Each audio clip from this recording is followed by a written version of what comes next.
I am making a video to put on this channel for why I don't know. And for what kind of video it is, I also don't know. I'm thinking.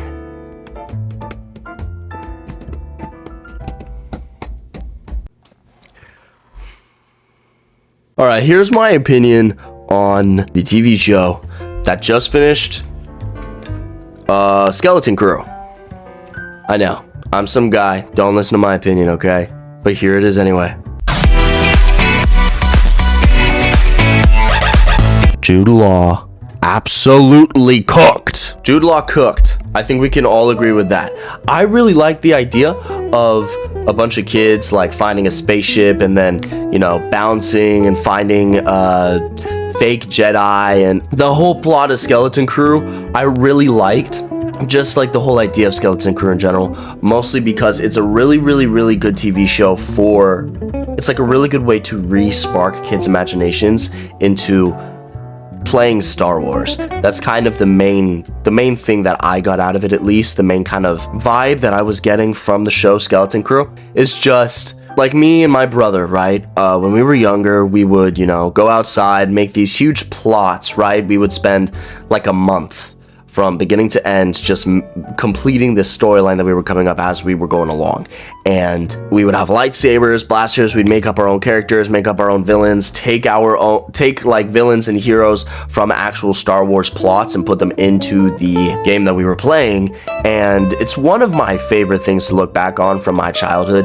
And this generation, this newer generation of kids coming up, they don't have to imagine. You know, they can do the imagination thing in a video game, right? Or they can just watch a media of some kind. And I'm not one of those people that's like, this generation absolutely sucks. I'm freaking 18 years old. I'm Gen Z. Like, I am part of, like, my generation is not. It's part of the problem, right? Millennials are the one that raised iPad kids. But I know Gen Zers that are also raising iPad kids, which I want to fire every parent that is raising an iPad kid as a child. Well, technically I'm an adult, but like as a young human being that's still growing up and maturing, I don't like iPad kids. And I've already decided that my children are not going to have electronics until they're like 13. And then they're going to have like those little phones that only allow text messages. If they want to watch YouTube, they can watch it on the TV, bro. Like, it's not that deep, man. Point is, the entire plot of Skeleton Crew, right, is these two little dubers and they play Jedi and then they find a spaceship and they're like, hold on, this is a Jedi temple, which it's not, it's a spaceship. Point is, and they get on the spaceship, blast off, start their own actual adventure, right? That's the entire plot of Skeleton Crew, is kids imagining a story and then getting a real story. And I really liked that because it will spark, or I hope it will spark, kids wanting to play Jedi, you know? Going outside, finding a stick, using it as a lightsaber. I'm not going to spend this entire video talking about how I notice how like kids these days are not as creative and adventurous, you know, they don't really play outside as much. I have kids on my block that bike, you know, and make a lot of noise and play basketball and other stuff. That's childhood. But then I'll like go out to Chili's and I'll see an entire family and they're not talking to each other and they're all on their phones at the same time. And it is a case-by-case basis. But the Skeleton Crew TV show specifically, out of all of the other TV shows, Andor, freaking amazing. The world building in Andor, fantastic. The Mandalorian TV shows, or the Mandalorian TV show, all the seasons, still fantastic. The Boba Fett TV show, the quality of the show, the characters that they were bringing in, all of that, amazing. The arc that they put Boba Fett on, I personally disagreed with because Boba Fett is not some kind of super ruler, you know? He's a bounty hunter, you know? His dad, Jango Fett, was no kind of man that was in any means a noble man. So Boba Fett going on a noble man arc really doesn't make sense, I guess. Ahsoka, again, really cool TV show. I think some of the acting in it was but at the same time, not really. And the show, the way they put it together was absolutely fantastic. Ahsoka's definitely one of my favorite TV shows. Obi-Wan Kenobi, again, great. Some of the writing, not the best, but the way they dealt with Darth Vader and Obi-Wan Kenobi and Princess Leia, all that kind of stuff, absolutely great. Acolyte, the characters in Acolyte were really cool. The show was not.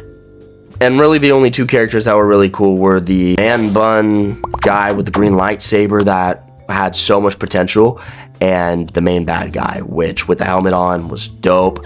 With the helmet off, he seemed like a character from fan fiction. Like if you took a YouTube actor and like put them in a live action fan fiction of something, you know, that's the kind of acting I was getting from him. But his character's really cool. Acolyte's probably the worst TV show so far. But Skeleton Crew, I'm gonna be honest, when I first heard about Skeleton Crew, when I first watched the trailers and everything, I was a little bit concerned it would be kind of like Miss Marvel, where it was so directed towards kids that it would not be enjoyable, / it would be really cheesy, or the quality of the show would be compromised in some way. And really, with the exception of in the finale, some of the acting that happened in the finale, I really feel like the Skeleton Crew TV show was a fantastic TV show. I really liked the character, John Law, or whatever his name was. Jude Law. So it's John Rogg? I don't freaking know.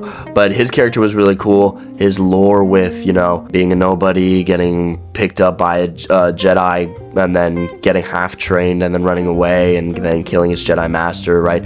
All that kind of stuff. So he has the Force, but he's not a Jedi or a Sith. He's just Force sensitive, knows how to control it a little bit for his own pirating schemes. That was awesome. I really liked that. Just Jude Law's character in general, fantastic. I really like the little blue guy. I don't remember his name either. I don't remember any of the people's names besides Fern, but the little blue guy, he was cute, like really, really cute, like baby cute, like, you know, adorable thing. And I really liked the arc that he went on, and I think it was like the 4th episode with the Peace Lady. It might have been the 5th episode, where they were on the different planet. And well, okay, if you haven't watched the show, I'm not gonna spoil, but basically, to not spoil, little blue guy meets a lady on another planet, and that planet's not nothing but violence, and he's like, but there's another way, you know, and she just really likes that. And I thought that was a really cool arc, that he wasn't necessarily a pacifist, just knew that there was another way to do that. I feel like all of the little kids' roles really well kind of balanced each other out. They really did good with balancing the characters in this TV show.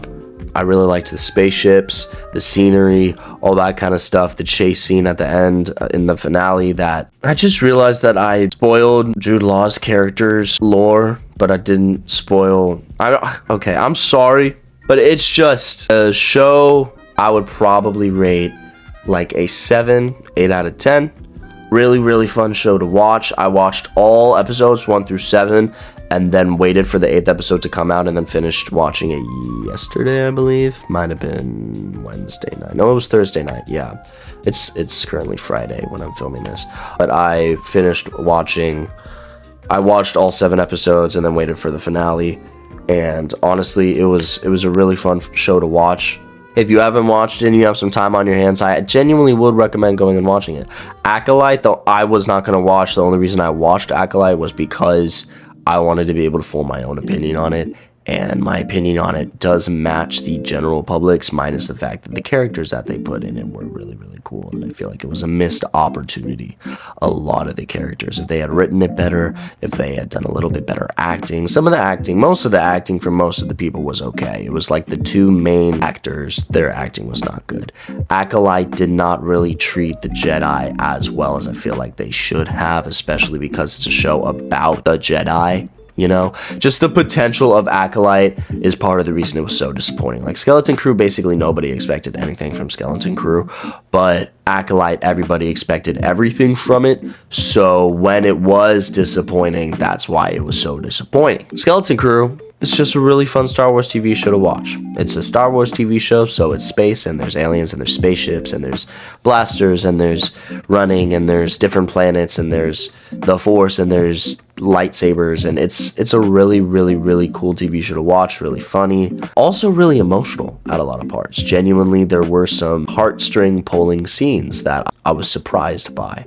So yeah, I would 100% go and watch, not Acolyte, I would 100% go and watch Skeleton Crew if you haven't already. It's a really good show, and if there is a season 2, that as of right now, they're not planning on doing a season 2, but if they ever change their mind, I am down for that. Thank you for choosing to watch this video. Please like and subscribe if you aren't already. Go ahead and hit that notification bell if you're so kind, so you know when I am super cool and I post a video. Have an amazing rest of your day or night, depending on when you're watching this. I love every single one of you guys individually and as a team. Thank you to Offbrain, Andrew, Snowy, and Trisha Owens for being members of my YouTube channel. Peace out, guys.